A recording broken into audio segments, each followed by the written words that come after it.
Welcome to another episode of One-on-One with Mitch Lafon. I am your host, Mitch Lafon, and this week we've got two guests, Chuck Comeau of Simple Plan, talking about the Simple Plan Foundation, and of course on the flip side we've got Satchel of STEEL Panther. And of course joining me for the mayhem this week is Talking Metal host and my co-host this week, Mark Strigl. Good day, sir. Hey, Mitch, how are you? Good. So, really exciting show this week. Definitely. Simple Plan is a band from Quebec, which I've had a chance to meet back in the day.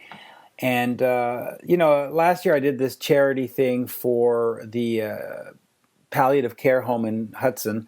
Right. And we did this KISS tribute. And, of course, Simple Plan does a benefit concert every year for all kinds of children's charities. And so I just had to get involved. I had to see what they were up to. And, good on the band. A lot of bands, it's all about the sex, drugs, and rock and roll, not in Simple Plan's case. Big band in the States also for you? Are you familiar with them? I'm familiar with them somewhat. I don't know if they're quite as big as they are in Canada, but they definitely have a fan base down here. And regardless, I think this is just a great cause, and this concert is going to be something that everybody should check out on November 23rd at the Corona Theater. Yeah, looks like it's at 3 p.m. it starts, so I guess it's an afternoon thing. Yeah, it's a whole day event, which is kind of cool. And they've got, of course, Quebec's biggest singer on the stage with them, a lady called Marie-May, who is eventually going to be the next Celine Dion. She's got a huge francophone following. And I'm sure that at some point she's going to want to get bigger and better and have her own Vegas residency. So it's sort of the two big Quebec bands coming together. Now, Simple Plan's a little bit different than what we normally do on this show. But the band worked with Bob Rock back in the day. Wow. Back in 2004 for an album called Still Not Getting Any. And that's, in fact, when I first... or in fact, the only time I met the band was back in those days with Bob Rock. And, listen, Bob Rock has done Metallica, Little Caesar, Electric Boys, Motley Crue, etc., etc. Bon Jovi. So obviously ties in very nicely. Now, for fans that are listening to us for the first time, this show is available on iTunes. You can subscribe on Stitcher, TuneIn, Spreaker. Did I miss any? iHeart, of course. Yeah. You said TuneIn. Yeah, yep. just about most of your major podcast outlets, we are available on those. And the important thing is that you just stay subscribed, and you will get that podcast sent right to your iPhone or your Droid. Usually bi-weekly, we put out shows, and Mitch does interviews with all the biggest names in rock. So if you like what you're hearing today, definitely take the time to go and subscribe to the show. Right, and the same goes for Mark with Talking Metal. He's got his own brand, for the lack of a better word, so check that out. And then, of course, subscribable at all the same places, Stitcher, TuneIn, iHeart, Spreaker, iTunes, etc. And together, you and I do a show called Metal Raps with Mitch Joel, three of us, and we talk about current rock news, metal news, and we also sort of go over what we've had as guests on our individual podcast. So Metal Raps is something else you should check out. Again, iTunes, Stitcher, Spreaker, TuneIn, iHeartRadio. And eventually I'll put all the audio up on my own personal YouTube page. But please head over to those places, iTunes and Stitcher and iHeart, and subscribe. I'm sure you'll enjoy what you hear. But why don't we get into today's interview with Chuck Comeau, the drummer for Simple Plan. Great band. Long history. They've been around since, God knows, 1999 or 2000. Tons of albums, tons of fans. If you head over to their YouTube page, you'll see 13 million hits, 14 million hits, 9 per video. Rabid fan base. And the good thing about Chuck is that we do talk about the Simple Plan Foundation and, of course, this upcoming concert, but we also talk about the new album. They're working on new material, and it'll be the first album since 2011. So Chuck gives us some details on what's going on and why it's been 3 years since the last album. Cool. So why don't we sit back and enjoy Chuck Comeau of Simple Plan. We are speaking with Chuck of Simple Plan. Good day, Chuck. Hey, man, what's up? How are you? Good, good. So you've got a big show coming up on November 23rd in Montreal with Marie-Mé, the Simple Plan Foundation concert. Tell me a little bit about the concert and also the Simple Plan Foundation. Yeah. Well, the foundation we started about 6-7 years ago, and I think it's our way to try to make a difference and try to help out. Right. And it's geared towards, helping out the young people in need, young people that are sick, young people that are going through tough times with, all the teenage problems, like, dropping out of school, drug abuse, all that kind of stuff. And as well, trying to use music as a way for kids to find a passion in life and find direction. So that's kind of what the foundation does. And so far this year, we're going to reach the milestone of $1.5 million. And wow. Yeah, that we've given away so far. So we're really, really proud that it really has grown to something much bigger than we ever could have imagined. So we're super stoked, and we do a show every year for the to raise money. And this is the second edition it's called Simple Plan Friends. So we bring up some artists that are good friends of ours. Last year we had Charles and Lafon. Yep. And this year we have Marie-Mé. So we're proud to have such big artists in Quebec that are team, they're going to team up with us and try to raise some money for the foundation. So it's exciting. It's going to be fun, and it's going to be a good show. Like it's on a Sunday afternoon, little family, outing. So it's a good vibe, and it's fun because it's a different kind of show. It's like the whole point of the show is that fans can interact. They can meet the band. They can meet the artists. We're just walking around the room. We're signing autographs. We're taking pictures.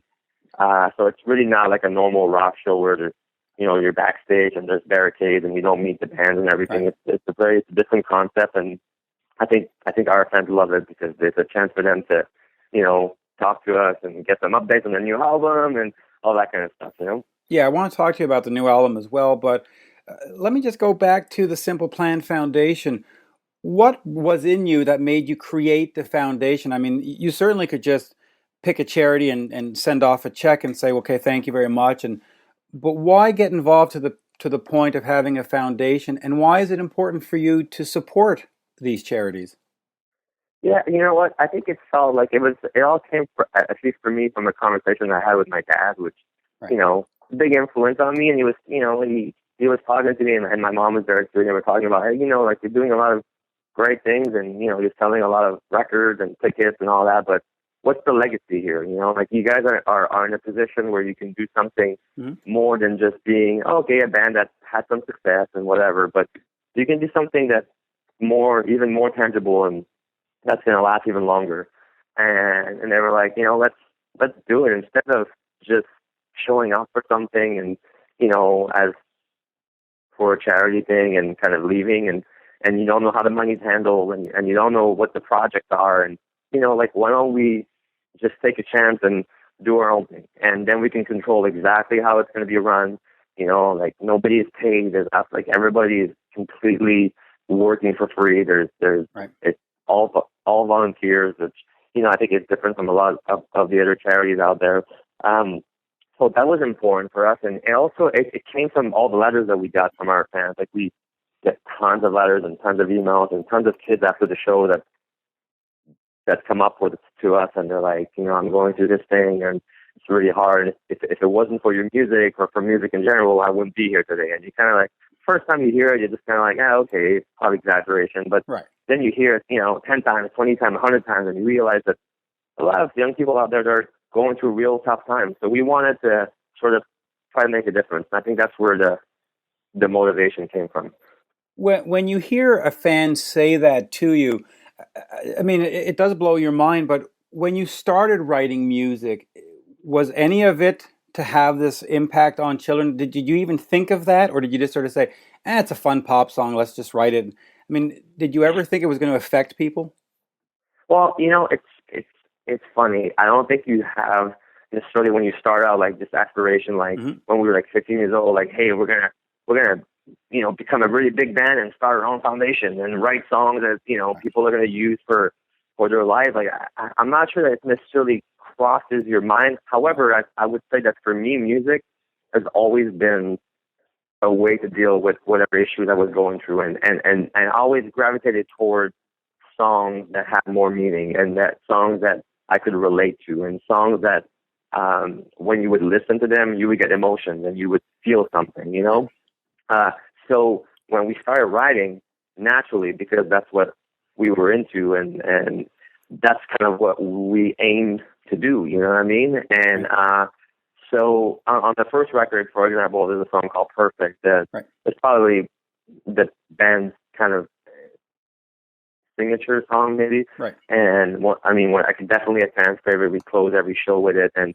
we wrote that song about, about the fight that we have with our parents, and trying to explain to them that, hey, we're gonna drop out of law school and college, and we're gonna be a band, we're gonna be drummers, and you know what I mean. And they really didn't get that, and it was a really painful time because we had this dream and we really wanted to make it, and but they didn't get it, and so we wrote a very honest song that I felt was almost too personal to put on the record. Mm-hmm. And then that song became the most universal, song we ever had, and people can relate to it so much. So that was kind of a turning point where we went holy crap, these songs, they hit home with a lot of people. And when you sit down and you're honest and you write something that's, going on in your life, you can really sort of help people, So after that, with every record, there is a conscious, not decision, but conscious influence of to try to be let's try to have,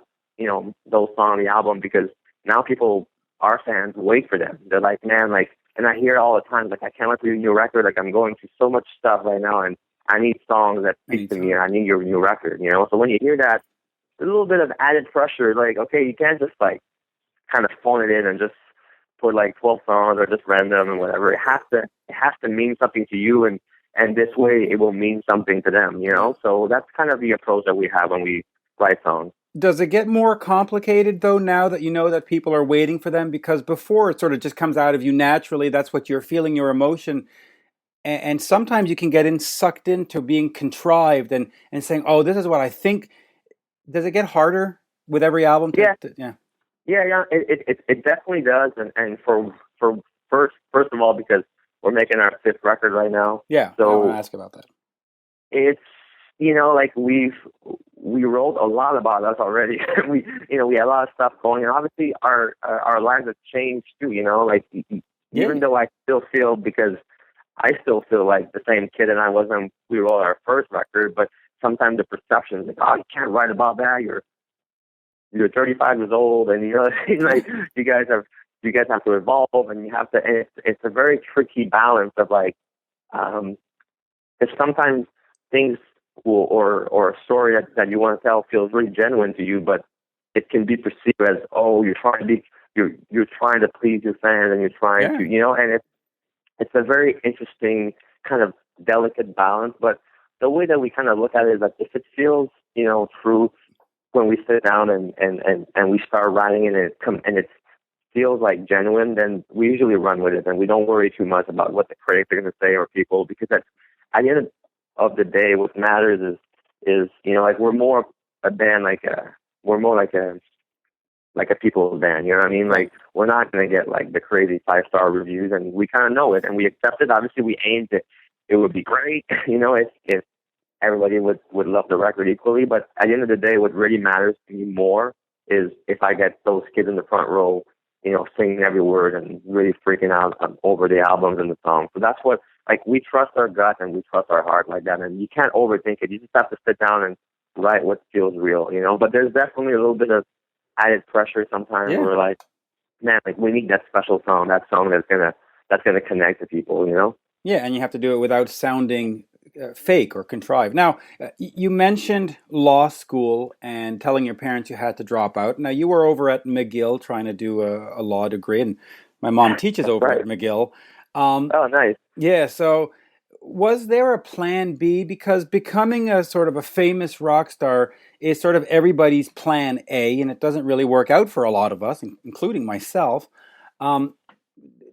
Did you think, oh my God, what the hell have I done when I quit? Or did you go back and finish it secretly at night? Or No, you know what? It's funny, like, but that's what being young is, though. Like, I was like 19 or 20 at the time, and literally, like, it never crossed my mind that it wouldn't work. You know what I mean? Like, and now I look back and I go, like, man, like, only like probably 0.001% of people that want to do this actually make it. But I think the way that you can actually really make it is if in your head and in your heart and you truly believe there's no other way. And that's how the five of us really felt. But of course, however, go ahead. The deal that I made with my parents was like, listen, we're going to give this 2-3 years, and then if it doesn't work, I'll go back. And still to this day, my dad asks, like, so when are you going back, So, but yeah, I mean, you know what? It was kind of like my plan B was like, if this band thing doesn't work, then I'm going to go back and, maybe be a lawyer but try to be involved in music no matter what. I wanted to be like in entertainment law or to be a manager or to be an agent or just to be involved with my passion, which was, playing shows and playing music. So I don't think there's any way that I could have done anything else than being in music, because it's what you love. That's what makes your life great when you do what you love, You could have had a great career as a runner for Evenco. Exactly. That could have been planned. See, let's put it this way. Now, the last time I met you, actually, you were at a show in Verdun, and I'm trying to remember who it was. I think it was either Foo Fighters or the Wild Hearts or something. And you were there with Bob Rock. All the guys were there. Oh, yeah. This was 2003 2004. 3 or 4. 2004, the summer, yeah. Yeah, and what struck me is that here were these guys standing there with Bob Rock. Now, at the time, he had produced Bon Jovi, Motley Crue, The Cult, Skid Row, Metallica, David Lee Roth, Electric Boys, Little Caesar, all these bands that are not Simple Plan, musically. Why did you choose Bob Rock? How did that come together? You know what? Like, here's how it went down for us. And we made our first record, and luckily or thankfully, we did really well, and we sold a bunch of records, and we felt like okay, we pretty much, because of the success that we had, we have a chance to work with, I wouldn't say anyone, but a lot of people that are very talented. And for us, like, we always thought, because we saw that Metallica movie, and we saw how big those records are, and we're like, if there's one guy we could ever dream of working with, it would be Bob, because he made the biggest, most amazing, ambitious records ever, and it just felt like he was the ultimate producer, the ultimate rock producer. And our first album, we really liked the songs, but we thought the production was a little too light. Like, we wanted to sound more the way we sounded live, and we wanted to sound more like a rock band. Like that was our sort of like what we grew up on, and we we're playing all the punk rock shows and with our first bands and everything, and that's the sound we wanted. So we're like, well, is there one guy that can get us a bigger sound than Bob Rock? There's no way, you know what I mean? And also we thought he's going to push us. He's going to be really, because like we saw the movies where he was like making guys cry and like do it again, and you know what I mean? And then we reached out to him, and he was super into it. He's, to his credit, has always loved to work with bands in Canada because he's Canadian. He's also Canadian. So it was a magical summer. Honestly, like probably one of my favorite experiences of making an album. We just hit it off amazing with him, and Pierre and I, like with the songwriting, he really pushed us, and I think it made us better writers, and it was a real blast, and I'm really proud that we got to make a record with him. And honestly, I would do it again in a heartbeat. I hope we have the chance to work with him again. It's funny because you just answered my next two questions in that. I was going to ask you, what did you learn from him, and obviously some songwriting. And would you in 2014 or 15 or 16 consider him again?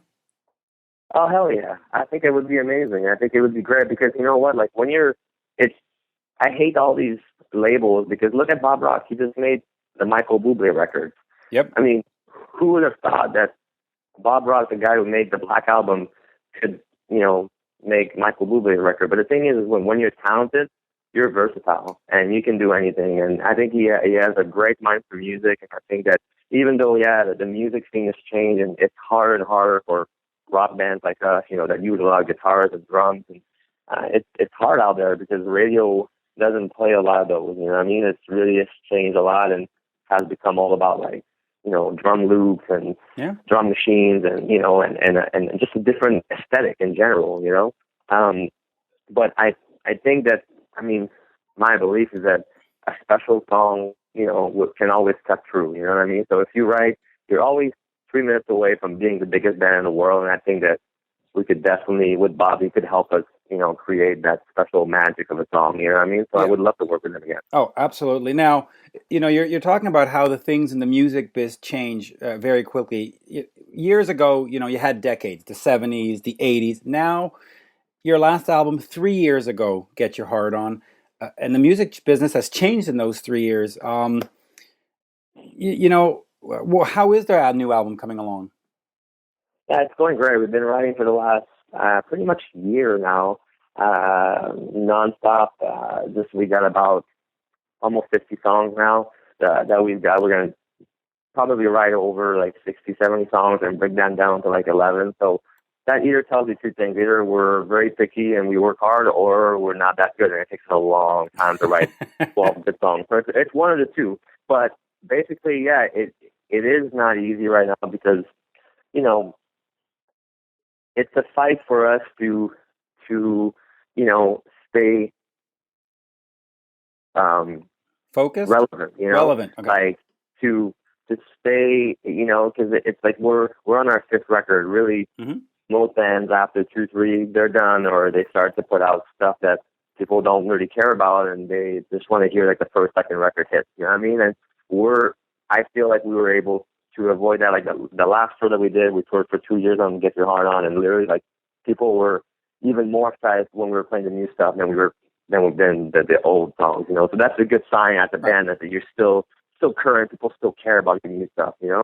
But radio has changed so much, and it's just it's hard to find that magical song that your fans will like your fans that love like the first record can still get behind, and a song that, you know, people that never heard of you that are 12, 13, 14, 15 will care about. You know what I mean? It's like, how do you balance that? It's a tough. It's not easy. That's why it takes a long time. But I think at the same time, like, we could easily just make a record like No Pads, No Helmet Just Falls, and not easily, but we could just go do that exactly and please some of our fans. But I feel like that would be kind of cheating ourselves because we don't feel we're done and we're just being like we don't feel like being the heritage band that just does what, you know, their old school fans want to do. Like, we still want to grow. Like with the last record, like we had a song called Son of Paradise that was the biggest hit we had in years, and it was a complete departure for us. It was like a reggae Jack Johnson kind of, you know, vibe, and we've never done that before. But you know what? Like, we didn't stop ourselves from trying, and it ended up being one of the, you know, the best thing we've done in our career, you know. So it's like, we don't want to settle and say, okay, like, we probably reached our peak and we're done and we're just going to write this. And it's like, we're not that kind of band. Like, we want to shoot for the stars, and like, we still believe that after 15 years we can get bigger and we can reach more people. We can touch more people, and you know what I'm saying? Like, just have more of an impact still. So that's kind of the philosophy with this record. So we're trying our best to come up with something that's gonna make everybody happy, you know, new people, old fans, everyone. So that's why it's taken a long time. Let me ask you two things about that, because you mentioned the word relevance a couple of times, and you talk about 12 songs. And so the question is, are albums themselves relevant? Is it important to have 12 songs? Could you not just put 3 or 4 together, throw them up on iTunes, and hit the road anyway?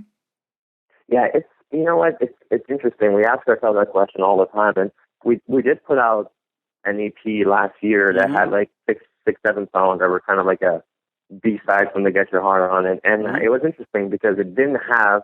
I mean, our fans loved it and it was cool, but it doesn't resonate as much as a full album. You know, it doesn't have the impact because I think people there's still something special about putting a collection of songs that go well together that are thought out as an album, you know, and even though it might not sell, like, to me, I see it more as a business card for a band. Like, you almost, if the album goes out and people go on Spotify or even grab it for free or whatever. It's like, it doesn't matter because you've created something that they're going to come to the show and they're going to want to hear the new stuff. You know what I mean?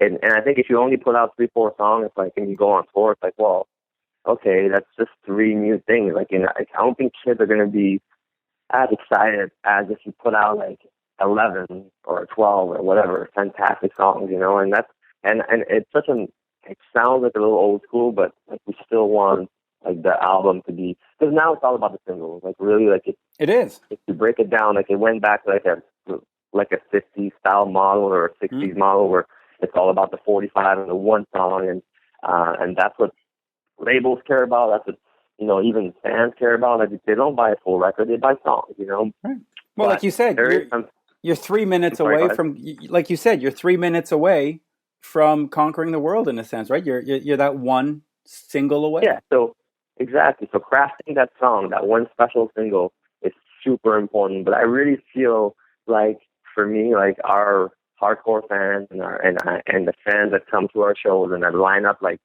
and wait like 8 hours outside at -20 Celsius, just to be on the front row, like those kids, like they want a full record. They don't just want to get one new song and a bunch of fillers, you know what I mean, or just 2 new songs. They really want like the full deal, and I think that's what, like we write songs and we make albums for those guys, and primarily because they're the reason why we're still here, and they're the ones that when we go on tour, like they buy the tickets the first day and they wear the t-shirts, and they're the ones that are the true hardcore fans, so we gotta make something for them. And I still feel like people have not transitioned to that thought of like, oh yeah, I just put out an EP or one song. I think that the album, I don't know, I'm old school, I'm nostalgic, but when a band puts on, even like new bands now, they put out EPs and stuff, and it's like, just what happened to like sitting down and creating a real piece of art, of music, like a real record with a concept behind it, like not so like a concept album, but like art and and a sequence. Yeah, like a cool cover art, like a whole, like with title and everything. You know what I mean? Like everything works together. I'm still attached to that. Maybe it's because I'm a little older, but I think it's dope. And yeah. I think it's kind of sad that like music shouldn't be listened to on. I mean, it's cool if people go on YouTube to check out bands or anything, but it shouldn't just be like, yeah, like I just go on YouTube for all my music. I think it should be like, get the record, however you get it, but get the record. Yeah, I've never understood the go to YouTube for my music, because especially since YouTube doesn't give you that high fidelity, doesn't reproduce the song. It's always a step off, or it's never exactly the sound you want. But we're old school, man. Yeah. Hey, listen. But there's nothing wrong with that. Listen. I'm as old school as it gets. I actually saw my first Kiss show a month before you were born at the Montreal Forum. So yeah, that's awesome. I'm definitely old school. Chuck, a great pleasure. And of course, everybody should go to the simpleplanfoundation.org and check out the show at Corona Theater, November 23rd, 2014, obviously. Hey, great times. And of course, check out the new Simple Plan album when it comes out, which is going to be 2015, I imagine. Yeah, I think we're aiming for like spring, summer. That's the plan. So and a major world tour? Yeah, for sure. Like the moment this thing gets out, we're gone. We're gone for a year and a half, 2 years, just playing shows everywhere, and it's gonna be a lot of fun. But thank you very much for the interview. It was really awesome, and it was a great conversation. Thank you. Thank you, Chuck. Have a good day. All right, cheers. Bye-bye. Cheers. There you have it, folks. That was my interview with Chuck Comeau of Simple Plan, talking about the November 23rd show at the Corona Theater for the Simple Plan Foundation. Of course, head over to simpleplanfoundation.org to find out more information. And of course, if you can't attend, if you're sitting down there in Los Angeles or in, Iowa, and you still want to help out children's charities, head over again to simpleplanfoundation.org, and there's a little button there where you can make a donation. Absolutely. Great cause, and always happy to support bands that are doing more for their community than just showing up and playing a show every 6 months, Yeah, and it sounds like a great foundation that does a lot of work with a lot of different great charities. Yeah, and what was good about that is I asked Chuck, as you heard in the interview, why not just give out to a bunch of charities? and why have your own foundation? And they really just wanted to have a hands-on approach and make sure that it got to where they wanted it to go. And you got to respect that. Truly respect that. Speaking of respect, let's move over to our next guest, Steel Panther, and their guitarist Satchel. We've both seen Steel Panther in concert recently. Both opening, we saw them opening for Judas Priest. Right. Yeah. Latest album is All You Can Eat. You know, interesting band. Some folks call them the Spinal Tap of the new era. You know, I think they're a little more than just a Spinal Tap. It certainly is fun and funny, but talented guys. And of course, Satchel, also known as Russ Parrish, was in fact in a band with Rob Halford called Fight. Great stuff, you know. Yeah. Yeah, and did you see the most recent Steel Panther video? Yeah, just crazy stuff. Yeah, I didn't know whether to be just completely offended or to laugh. I guess it was a little both for me. But it's called Pussy Whipped. Really crazy stuff. Yeah, definitely check it out. The whole album, All You Can Eat, is filled with somewhat crazy stuff. I mean, you're talking about Glory Hole is a song, Bukkake Tears is a song, you know, Effing My Heart in the Ass is another song. Not exactly mom's music, but hey. Yeah. Certainly fun stuff. Fun stuff and talented stuff. And, you know, what's interesting is the band always does these interviews and will say in character. So why don't we sit back and listen to Satchel talk about the Judas Priest tour, being in the band, and, of course, the new album, All You Can Eat. Mitch, what's up, dude? Not much. I saw your show in Montreal on Monday. I was down in the pit taking pictures. It was a good time, actually. Right on, dude. Well, I'm glad you were there. I'm glad you didn't throw any oranges at me. No. Too busy looking at all the women. With you. Pardon me? You didn't have any with you. No. I would have brought some, but...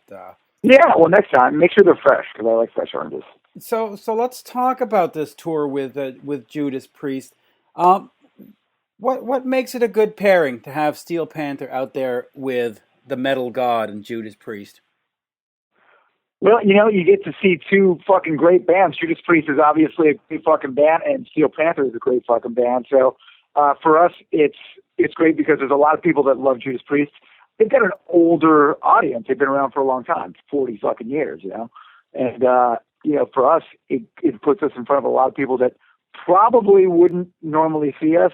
Right. Because they are, you know, let's face it, like a lot of their fans are probably older than 40 years old, you know, a lot of them. Yeah.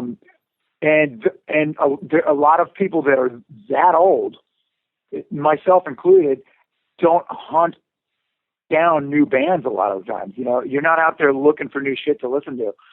And so for us, it's good because, you know, there's not, I mean, you know, we're in the same vein of heavy metal. I mean, I of course, as a songwriter, I was influenced by Priest heavily.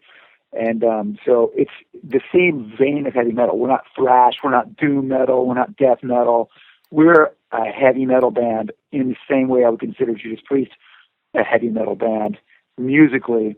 You know, of course, they write songs about, you know, about the Hellion and you know, yeah. We write songs about Asian hookers. So it's just slightly different subject matter.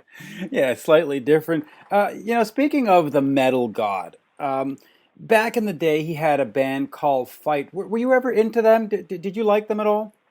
Great fucking band. Everything Rob Halford has ever done has been great, and he plays with awesome guitar players. It's as simple as that. Yeah, I mean, you know? That band had two great guitar players. I mean, I don't ever know what happened to them, but bloody fantastic. Did you ever get to know any of those guys? Well, you know what? I got to know the drummer in Fight, and he was a really kind of a strange guy. Scott Travis is his name. Strange fellow. Very, very strange fellow. Now, you know, I was watching your singer Michael Starr in Montreal on Monday, and he was described as being either a fat Bret Michaels or a thin Vince Neil. Which is it? You know what? It really depends on what you're in the mood for musically, because sometimes musically I get way more of a, he's like Meatloaf with long blonde hair, because I look at him and I hear his voice and the way he's singing, it's like, oh my gosh, yeah, he's definitely Meatloaf tonight, And it depends on how drunk he gets, because when he's super drunk, he's Meatloaf, and when he's just like on a insulin high, he's more Bret Michaels. He really is. Speaking of famous singers from the past, were you ever at all a fan of Sebastian Bach? And would you consider him having hit rock bottom at this point, or what do you think of Sebastian? Sebastian's amazing. By the way, I learned this just before I got on the phone with you. David Lee Roth turned 60 fucking years old today. Do you know that? No, but I was today actually is David Lee Roth's birthday, and he's 60 years old, which is amazing because our singer is just slightly older than him, 64 years old, our singer. Wow, one of the original Atomic Punks turned 60. Isn't that fantastic? Wow, isn't that fucking amazing? 60 fucking years old. But I'll tell you what, though, Sebastian Bach, he's one of the fucking heavy metal greats. Great fucking singer.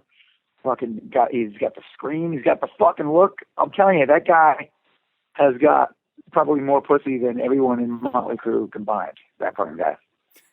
In fact, I thought he had a pussy. So he's a chick magnet, that guy. Now, you just mentioned David Lee Roth. Let's talk about some of your gear.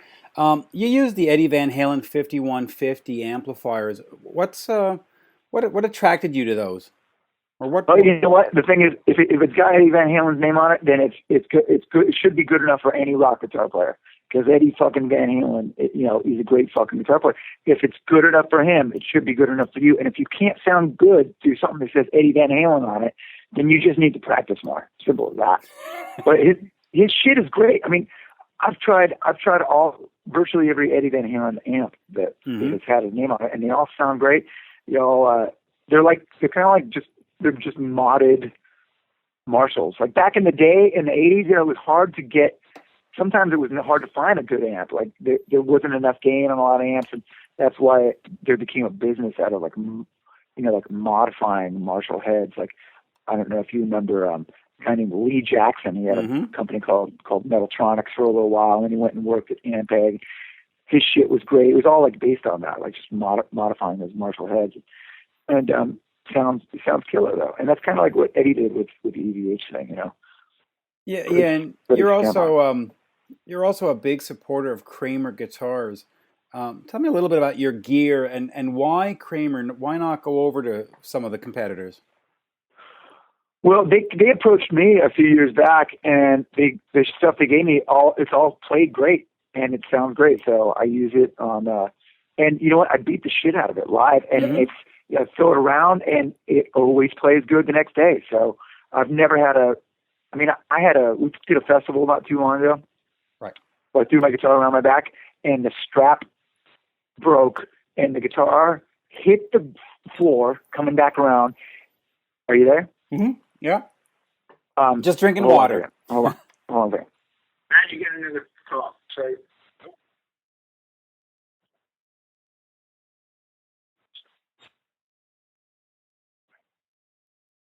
You there? Yeah, I'm still here. Sorry, my mom was calling. What was I saying? Oh, yeah, the guitar hit the fucking stage, flew off the stage at a festival. The stage was probably about 10 feet high, and it hit the ground. And what is that little line in the back of the neck where the truss bar? I don't know where the truss rod is on the neck. Yeah, it popped out. The piece of wood popped out. But we just hammered it back in, and it fucking played great the next day. Great. Unbelievable. Now, after you're done with Judas Priest and, good old Rob Halford, one of my favorites, you're heading out on a tour that's going to bring you to Japan for a couple of shows and then back to Ohio, because nothing says classy writing like Japan to Ohio. What happens after that? Are you off and then back into the studio to follow up to All You Can Eat, or more headline shows? We are going to back to the UK in March. Okay. And we are headlining Wembley Arena in March. Wow. And we're doing some more dates in Europe in March, and after that, I think our singer has to get a titanium hip transplant, and so he's going to probably take a couple weeks to do that, and then I'm already starting to write the next record, so we got a few songs written for that, and then we'll probably do another record after that. So will the next record be more sort of a love ballad, ode to women, or what kind of songs do you think you're gonna include? You never can tell. I don't like to speculate on it before I write a record. I mean, we've already got 3 records that are all badass. So right, yeah. Writing the next record is like it always becomes more difficult the more records you have, because you gotta go, oh shit, I already wrote a song about that. I can't write that song again. So it's of course the hard part is coming up with new exciting material and stuff that you think is kick-ass. So but I don't like to speculate on it before it's actually done. Once I'm like 4 or 5 songs into a record, right, then I can start going, okay, this is going to be badass. Like, and now that I've got those songs, this is what I need to write. Like, if sometimes, I write a ballad early on and then I'm like, oh shit, I already got one kick-ass ballad. I don't want to write another ballad. It's got to be up-tempo shit or like whatever, But it's weird. Like these days, full-length albums, like kids don't buy that shit anymore. So, right.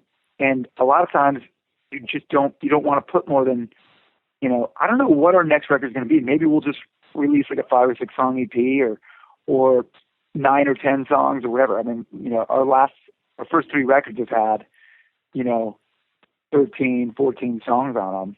And I don't know if you need to do 14 songs every time. Are you there? Yeah, I'm still here. What's interesting though is Steel Panther has managed to get that market that had disappeared because the band sort of came out of nowhere, and you put out these 3 albums. You've got this strong following. I saw you in Montreal at the Metropolis. I believe it was in March or in April or May of this year. It was sold out. Now with Judas Priest, it seems to be working for you, but for other bands, I guess it's not necessary to put out full-length albums. Do you want to move away from that then and get just to the single on iTunes or on the Google Play or whatever it's called? Or are you into that? No, we are definitely not a singles-driven band because we don't give a fuck about radio. Right. And we don't. Well, that's a misnomer. I mean, one song at a time. And it's, Yeah. You know what? I honestly don't think it matters one way or the other whether you put 1 song out or 10 songs out or 20 songs out, as long as all your songs kick ass. As soon as you start releasing shit that's like really bad, your fans just go, okay, fuck these guys, I'm done with them. And for me, like if I write stuff that I feel is good and that the rest of the band feels good about, then I feel comfortable releasing it. If anybody in the band doesn't like one of the songs, then we just don't release it. It's like, okay, cool, fuck that. We won't release it. Because, really that's what it comes down to. I mean, even though people can get free music now and like kids are conditioned to just basically steal songs and shit, they still want good shit. It doesn't do you any good to release stuff that's not your best. So it's not your best. And just speaking of the next album, then, have you thought of who you would want to produce it? Well, we had Jay Rustin, the same guy that produced our first 2 records, right, produced this last one, and we've seemed to work really well with him because he knows what we want, and when we describe it to him, he usually comes back with, he's got great. He mixes great. He mixes it so that we're all super happy, and he's super easy to work with, and he knows how to get tones that we like. So to get tones with. Would you ever I had to do it with Jay again. If it ain't broke, don't fix it. Yeah, ain't broke, don't fix it. I was just going to say, would you ever consider working with Foreigner's Jeff Pilson on production? I mean, he's done some great stuff too. No, he's awesome. He's one of the most talented dudes in heavy metal. That guy. Yeah, he can play every instrument. He sings great. He writes great songs. He's got an awesome studio, and he's fucking talented. Yeah, it certainly would be a great collaboration. And he's a good-looking guy to boot. Yeah, which is another thing I was going to ask you about. I saw again the show on Monday, and I took a bunch of great pictures, and I see Lexi and Satchel and you, of course. And I mean Michael and you, and then I saw Stick Zadinia, and not very attractive that fella. What's he doing in your band? Was that sort of a sympathy pick? Well, you know what? You don't want to have too many great-looking guys in your band. Right. You need somebody to pick up the scraps. Right. It's a good thing to have. So basically, he's there to hold open the door after the show so that you and the girls can get to the hotel. Well, there's only so many girls I can fuck in one night, and Sticks will take the ones that are straggling. Right. Good to have them. Yeah, that's good to have. Satchel, a pleasure, and thank you. All the best to Steel Panther. And let me just stop this recording for a second here. Hold on. That was Mitch's interview with Satchel from Steel Panther. And earlier we heard, of course, from Chuck of Simple Plan. Good stuff, Mitch.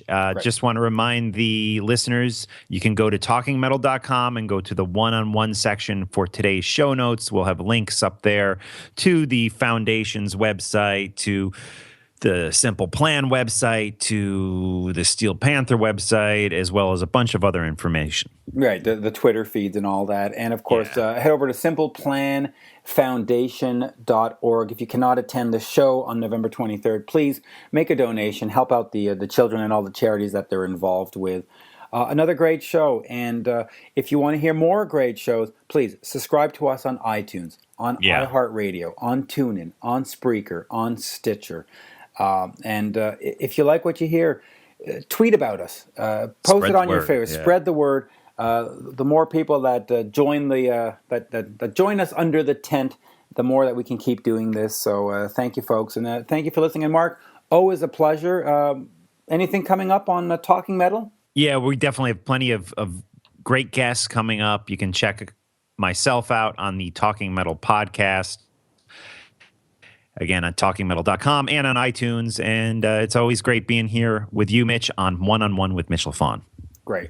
Thank you, folks, and thanks for listening. Bye now.